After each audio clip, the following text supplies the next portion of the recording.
Pick it up right there.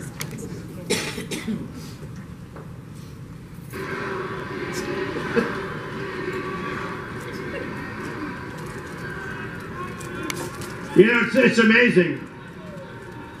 I mentioned food stamps, and that guy who's seriously overweight went crazy. Amazing.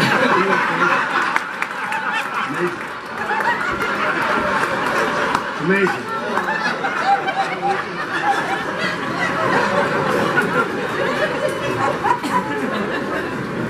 That's an amazing sight. You know the bad part? Here's the bad thing. So we had 3 little protests. Each person, I think it was one over there, one over here, one over there, right? So we had 3 people tonight. 3, right? 3 people. So we had 3 people, and the press will say, protest at Trump. We didn't have it. We have 12,000 people, and they're going to take 12,000 people still coming in, and they're going to take 3 people, these people, they're going to take 3 people and say, oh, the protests were unbelievable.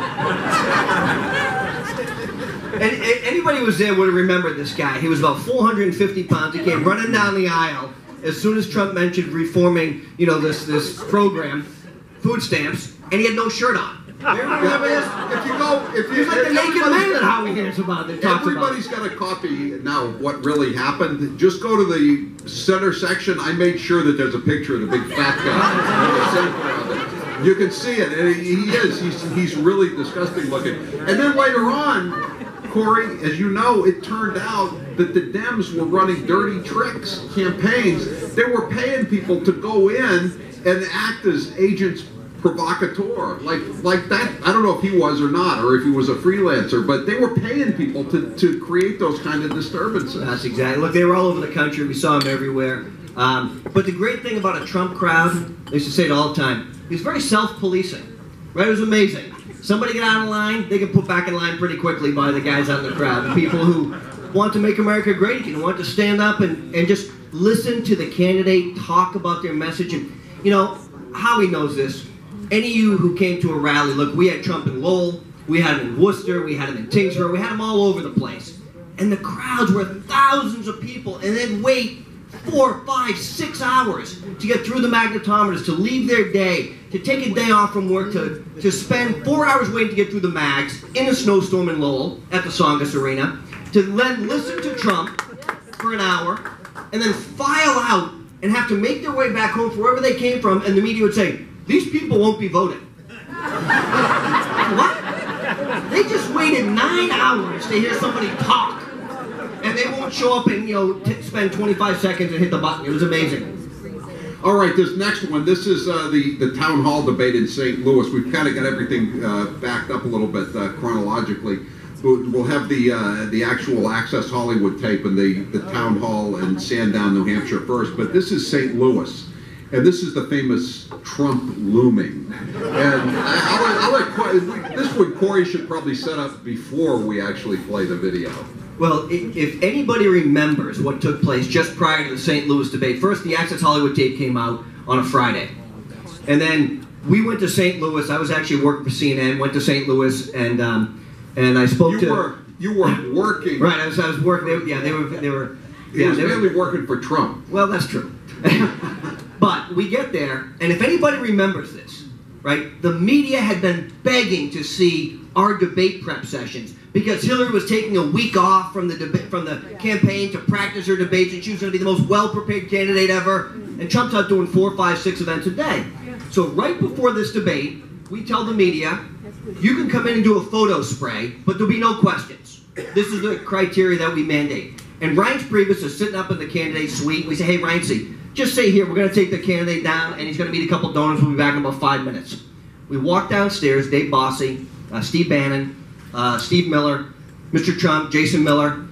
We sit him down, and there were 4 women, 2 on each side. You remember this?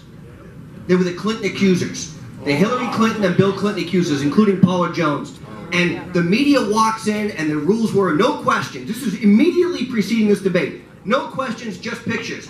And they walk in, Access Hollywood, what are you going to do? And all of a sudden, Paula Jones says, in her own infinite way, she says, why don't you ask Bill Clinton what he did? And all of a sudden, the media didn't know who these women were. Because, you know, these are like 22-year-old kids, so they didn't know. And one media report from ABC News, John Santucci, actually recognizes Paula Jones. And the CBS in-bed, Sopan Deb, actually starts crying. Because he knows it's over.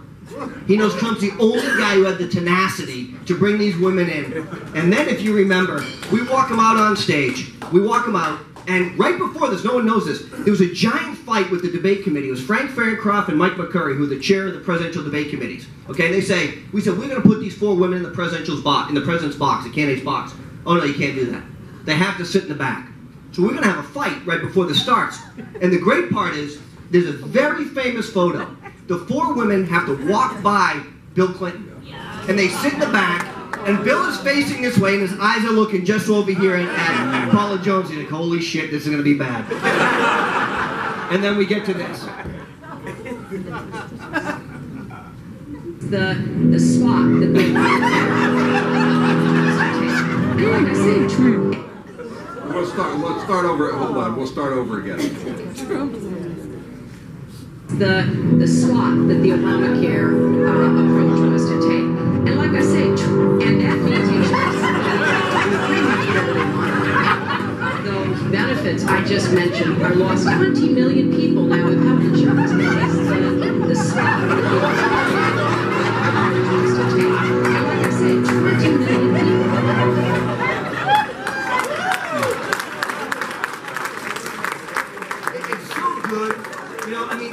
Trump is such a master. You know, we always say on the campaign, at the tail end of the campaign, Ringling Brothers, Barnum and Bailey didn't go out of business because they couldn't find elephants. They went out of business because Trump is the greatest show on earth. That's what happens, right? I mean, he just goes there, and can you imagine any other Republican presidential candidate walking up to Hillary like that? I mean, just walking behind her and getting closer, and she wouldn't know what to do with herself. They would never do it.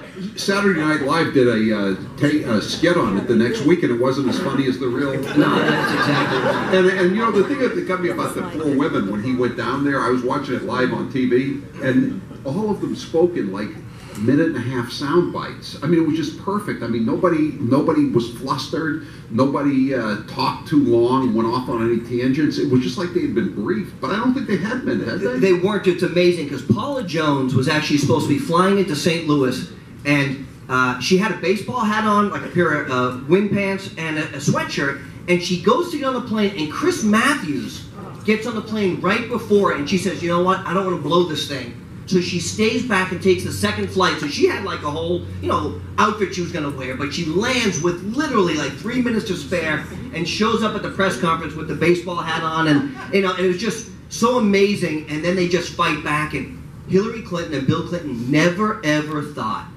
that this would ever become part of it. And look, I personally think, and I'll take, you know, some criticism for this.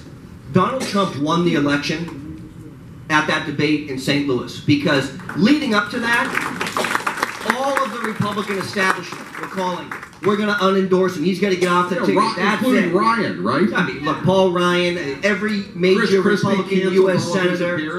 Look, we had, it's in the book, but Rudy Giuliani, America's mayor, did what we call the full Ginsburg that Sunday. He went on all 5 TV shows, and there's a great line in the book, so I'll just tell you because you're going to have to read anyways, but he gets on, he does all 5 shows. So he does ABC, NBC, CBS, Fox, and CNN.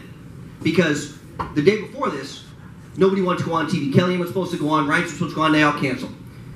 So the plane is at the LaGuardia airport. Trump is sitting on the plane, and we're waiting for Rudy to get on the plane because he had to finish the 5 shows. And he gets on the back of the plane. There's a bunch of us in the back, and they're all high-fiving Rudy. You're the greatest, Rudy. You're great. Thank you. And so he's feeling great because he did 5 shows, right? I mean, it's a gauntlet. And he sits down, and Trump sits at this table on the 5757, facing the TV, and Rudy sits across from him, diagonal, and he goes, "You were weak. They treated you like a baby." And Rudy just melts in his seat. He didn't know what to do. It was amazing.